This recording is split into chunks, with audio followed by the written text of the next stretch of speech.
Hello everyone, this is Krishanu here and welcome back to the FPL Enthusiast YouTube channel. If you're new to the channel, go ahead and subscribe to the channel and hit that like button.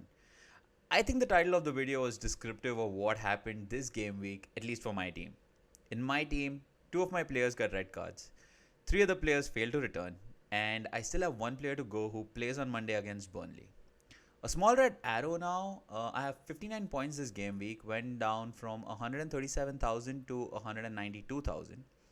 I think it's still a pretty decent rank inside the top 200k. That's about top 2.5% in the world. So I did play my wildcard and I came off 10 points short of what I would have come off without playing the wildcard. So in simpler terms, if I didn't play the wildcard and still captain Salah, took a -4 hit and made 3 changes, I would have been at 69 points right now. But right now I am currently at 59 points with a player to go and I don't expect 10 more points tomorrow. But I'm still happy with the wildcard. I thought about the next 4 to 5 game weeks when I played my wildcard, and I'll show exactly what my potential transfers will be from game week 5 to game week 9. So stick around for that one. So in this video, I'll review how the players in my team performed this week and my transfer plans moving forward. So in goal, I had Salah from Wolves. Wolves played fairly well this game week. They were the 3rd best defensive team in terms of shots conceded. They conceded a total of 6 shots, 2 from inside the box and 4 from outside.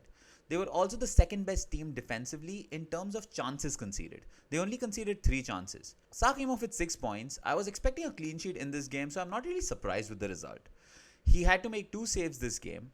I will have Salah in my team till game week 8, but if I manage to get 3 clean sheets out of him in the next 4, I'll keep him in my team till game week 14. In the next 4 fixtures, Wolves play Brentford at home, Southampton away, Newcastle at home and Aston Villa away. Wolves have 6 good fixtures in the next 10, with difficult games only against Aston Villa, Leeds, Everton and West Ham. I hate making keeper transfers, but I think a keeper change is justified if he is a 5 million or more goalkeeper, and it is the case in this situation. But for the next 4, he isn't going anywhere. The first player in defense is Trent. A great game for him and Liverpool. Liverpool won 3-0 and Trent came in with a clean sheet, assist and all 3 bonus points. Harvey Elliott came off with a horrendous injury. Hopefully he's fine and recovers soon. Now Liverpool had a good game. They conceded 9 shots, 8 from inside the box and 1 from outside, with only 4 of those shots being on target.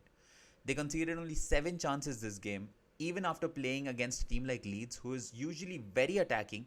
But once Pascal Struijk got the red card, I never thought Liverpool would concede, though Leeds did create a few chances at the end of the game. Now Trent had a great game. I did feel that he would have come off at halftime because he was limping around the 35-minute mark in the first half, but luckily he was fine and continued.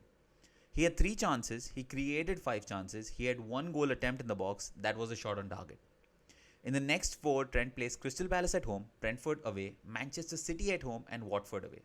Other than the Man City game, I don't think expecting a similar return from him like this one would be unreasonable in the other 3 fixtures. The second defender is Tierney, who played against Norwich. He came off with 7 points, a clean sheet and a bonus point. Arsenal finally scored and won a game. Like I said in my earlier video, Arsenal will turn it around in the next few fixtures and I think this is the start of it. Arsenal was fairly decent defensively. They conceded 10 shots, 5 from inside the box and 5 from outside. They conceded only 1 shot on target the whole game. Arsenal conceded only 7 chances this game, but none of them were big chances where Norwich looked like they would score. Tierney looked really good in the game. In the 10th minute, he put a sublime through ball for Aubameyang. I wish Aubameyang had just taken a touch before going for goal, but he saw the keeper was away from the goal and his shot went wide. In the next 4 fixtures, Arsenal play Burnley away, Tottenham at home, Brighton away and Crystal Palace at home. I'm expecting them to keep a clean sheet in at least 2 of these fixtures.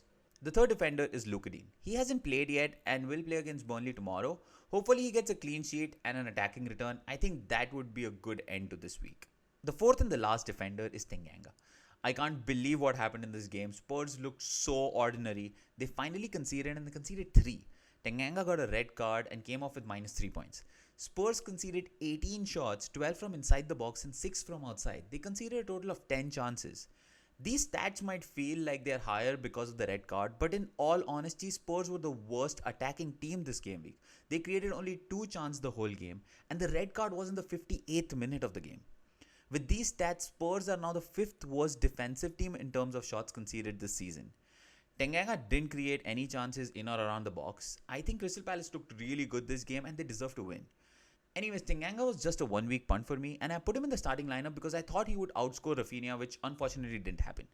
Next week, he'll obviously be on my bench, and Rafinha will come on for him. The first midfielder is Salah, my captain. He scored his 100th goal for Liverpool in the Premier League and came off with a total of 16 points. I was in doubt whether to captain Ronaldo this game week, and the only reason I didn't was because of Ole's press conference where he said Ronaldo will definitely be on the pitch at some point. That indecisiveness made me switch my captaincy to Salah this game week. Liverpool played really well against Leeds. They were joint highest for goal attempts this week. They had 30 goal attempts and 22 shots from inside the box. They created 5 big chances and scored 3 goals.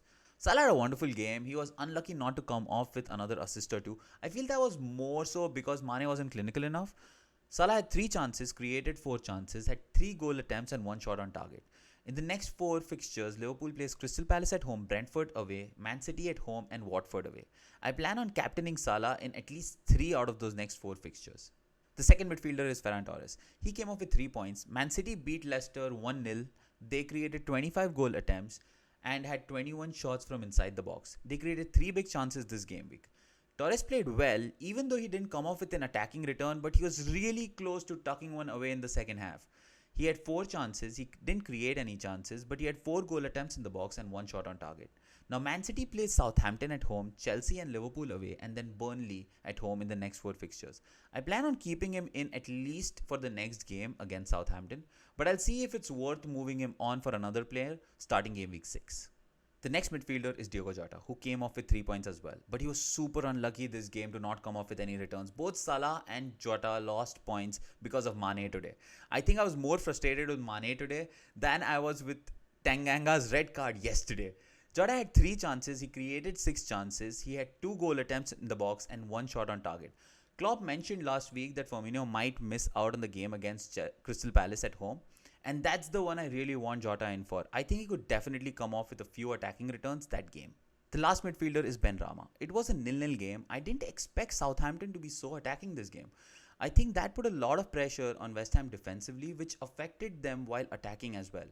I think it was a bad game for West Ham and Ben Rama. West Ham only had 13 goal attempts, 5 shots from inside the box, and they didn't have a single big chance this game.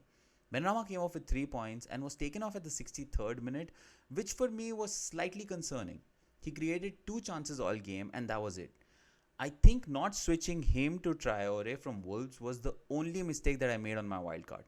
I might make that change this week, but that depends on whether there will be any injuries during the Champions League games this week.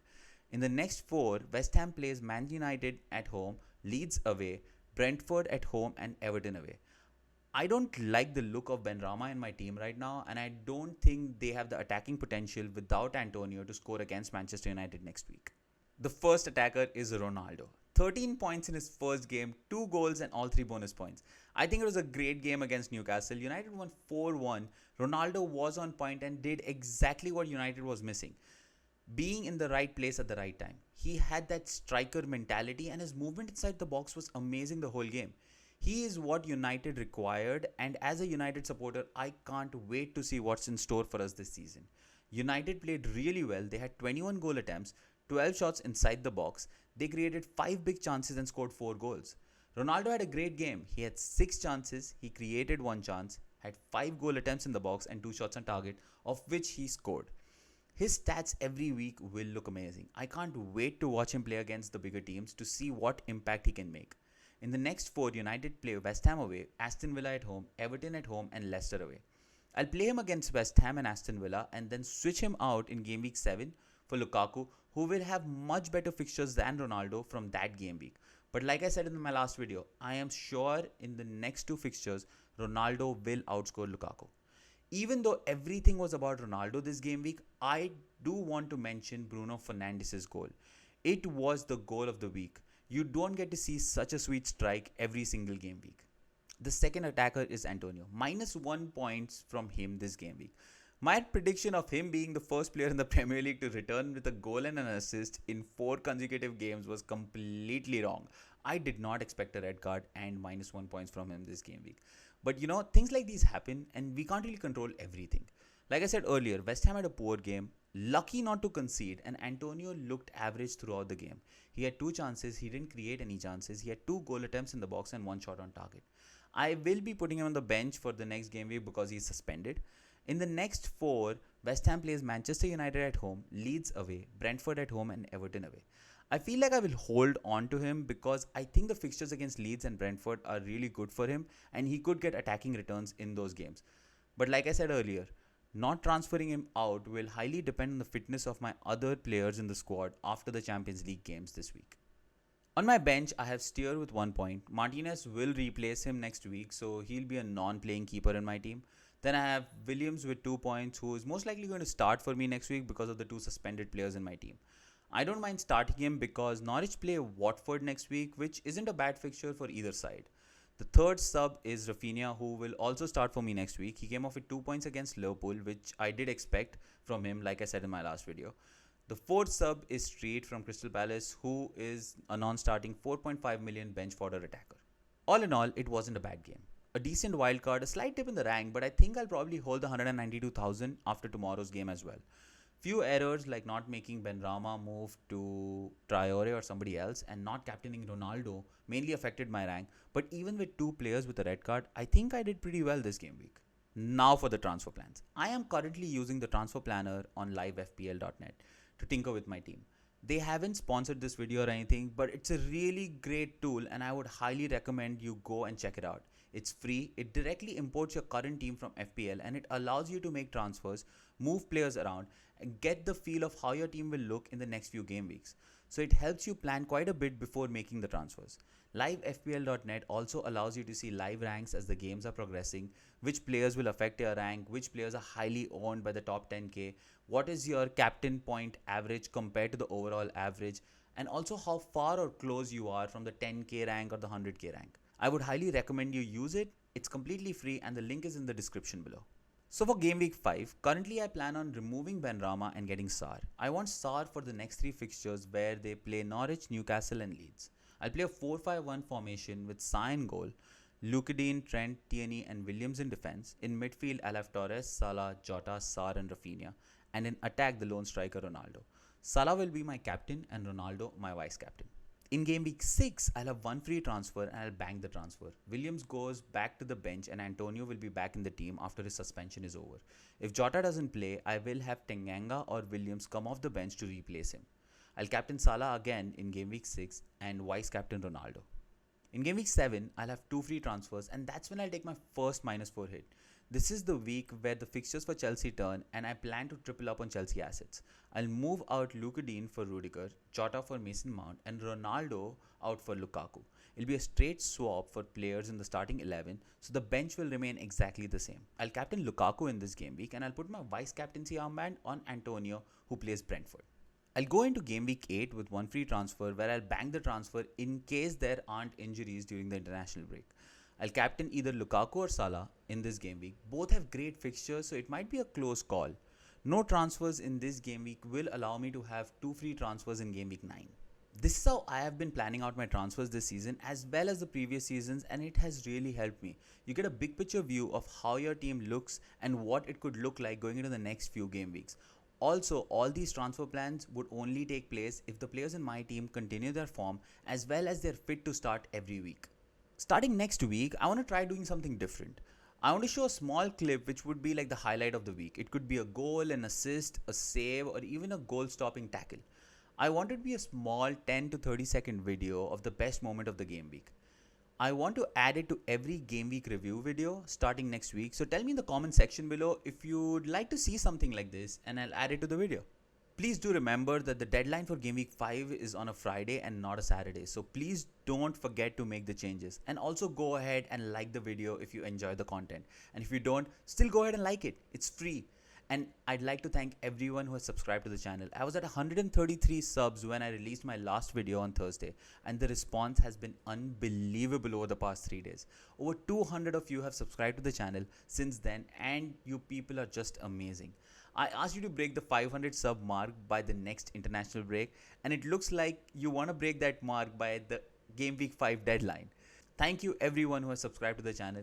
Let's keep this going, and please let me know in the comment section below if you would want me to create a wildcard draft for people who haven't activated their wildcard and want to activate it soon, or if there is something else you want me to cover, and I'll definitely try and get that out in the upcoming videos. I'll be releasing a couple more videos this week, so keep an eye out for that. One video will be regarding captaincy options, and the second one about my final team selection after the Champions League games are done. In the final team selection video, I'll also talk about injuries and a few players that could potentially help you gain ranks in Game Week 5. So that's it for this one. Thank you for watching the video. If you enjoyed the content, smash that like button, hit the subscribe button, and press the small bell icon so that you get notified every time I upload a video. Thank you for watching, and I'll see you soon again.